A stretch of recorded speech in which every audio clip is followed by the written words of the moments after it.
வணக்கம்.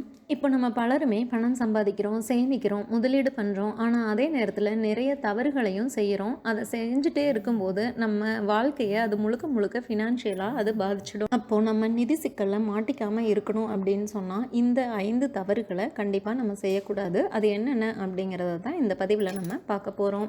முதல்ல இருக்கிறது வந்து பார்த்திங்கன்னா credit card. Buy now pay later. இதுவே தப்புக்கு முதல் கடவுச்சொல். கடன் கார்டு நல்லது தான், எமர்ஜென்சிக்கு யூஸ் பண்ணலாம். ஆனால் அதே அளவுக்கு அதிகமாக பயன்படுத்தணும் அப்படின்னு சொன்னால் நம்ம இன்ட்ரெஸ்ட் மட்டும்தான் திருப்பி அதிகமாக கட்டுற மாதிரி இருக்கும்.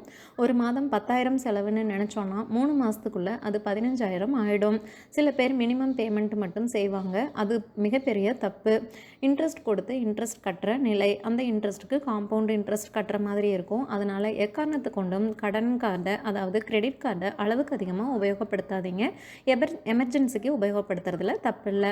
இரண்டாவது வந்து பார்த்திங்கன்னா ஃபேக் இன்வெஸ்ட்மெண்ட் ஸ்கேம்ஸ், அதாவது போலி முதலீடுகள். இது வந்து பார்த்திங்கன்னா நமக்கு WR money in 6 months, crypto currency, MLM, gold scheme அப்படின்னு சொல்லிட்டு நிறைய மெசேஜ் வரும். நம்ம அதுக்குள்ளே எல்லாம் மாட்டிக்கக்கூடாது.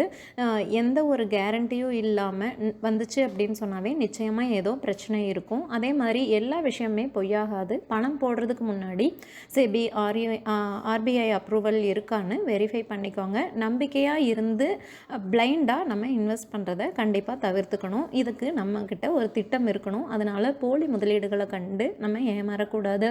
3 வந்து பார்த்திங்கன்னா வீண் செலவுகள். சேலரி வந்த உடனே branded phone, restaurant, EMI furniture அப்படின்னு சொல்லிட்டு நம்ம இந்த மாதிரி நிறைய விஷயங்களில் நம்ம அமௌண்ட்டை ஸ்பெண்ட் பண்ணிடுறோம். நம்ம பணத்தை அடுத்தவங்களை இம்ப்ரெஸ் பண்ணுறதுக்கு நம்ம செலவு பண்ணுறோமா, இல்லை சம்பாதிக்கிறோமா, இல்லை நம்ம ஃப்யூச்சருக்காக நம்ம எடுத்து வைக்க போகிறோமா அப்படிங்கிறது நம்ம கையில் தான் இருக்குது. ₹1 பணம் கூட பட்ஜெட்டில் இல்லாமல் செலவாச்சுன்னா அது ட்ராப் தான். நம்ம ஒவ்வொரு மாதமும் 2,000 செலவு குறைச்சோம் அப்படின்னு சொன்னால் வருஷத்துக்கு 24,000 சேமிக்கலாம். அது நம்மளோட முக்கியமான செலவுக்கு உபயோகப்படும். 4 வந்து பார்த்திங்கன்னா இன்சூரன்ஸ்னு சொல்லி இன்வெஸ்ட்மெண்ட் பண்ணாதீங்க. அதாவது 20 வருஷத்தில் 10 லட்சம் கிடைக்கும் அப்படின்னு சொல்லி இன்சூரன்ஸ் பாலிசியை இன்வெஸ்ட்மெண்ட் பாலிசி மாதிரி வித்துடுறாங்க. இன்சூரன்ஸ் காப்பாற்றுறதுக்காக, இன்வெஸ்ட்மெண்ட் வளர்கிறதுக்காக ரெண்டையும் சேர்த்து மிக்ஸ் பண்ணிக்க வேண்டாம். டேர்ம் இன்சூரன்ஸ் வந்து பியூர் ப்ரொடெக்ஷன்.